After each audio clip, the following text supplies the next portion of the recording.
Chaque jour, Charles et Carole vous présentent la leçon de l'école du sabbat.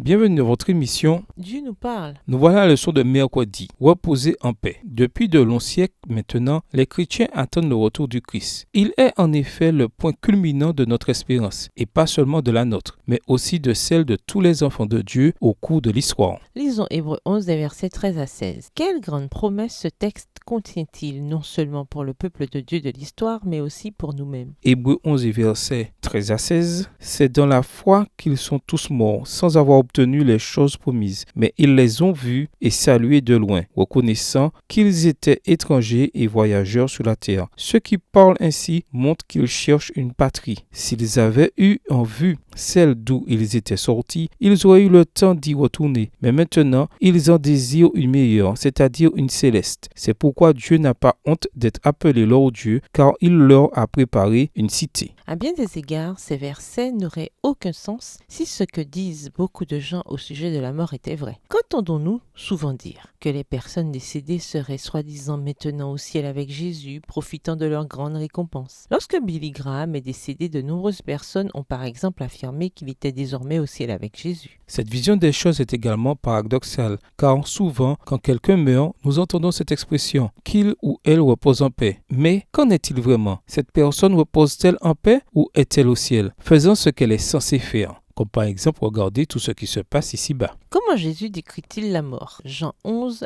le verset 11. Jean 11, verset 11. Après ces paroles, il leur dit « Lazare, notre ami, dort, mais je vais le réveiller. » Il est en fait tout à fait exact de dire que les personnes décédées reposent en paix. Les morts se reposent. La mort est peu de choses pour le croyant. Le Christ, en parlant d'elle, a dit « Si quelqu'un garde ma parole, il ne verra jamais la mort. » La mort du chrétien n'est qu'un sommeil, un repos dans le silence et l'obscurité. Si vous croyez, votre vie est cachée avec le Christ en Dieu. Et quand le Christ, votre vie, paraîtra, alors vous paraîtrez aussi avec lui dans la gloire. Jean 8, les versets 51 et 52, Colossiens 3, le verset 4. Texte tiré du livre Jésus-Christ, au chapitre 81, à la page 706, livre écrit par Ellen G. White. Jésus compare la condition d'une personne entre sa mort et le matin de la résurrection à un sommeil inconscient, voir Jean 11, versets 11 et 14. Mais il souligne également que ceux qui sont sauvés ainsi que ceux qui sont perdus recevront leur rétribution après la résurrection, voir Jean 5, les versets 28 et 29. Il souligne la nécessité d'être préparé à la mort, quel que soit le moment où elle peut survenir. Quel réconfort vous apporte le fait de savoir que vos proches décédés ont effectivement trouvé le repos? Au revoir. Et à demain si Dieu veut.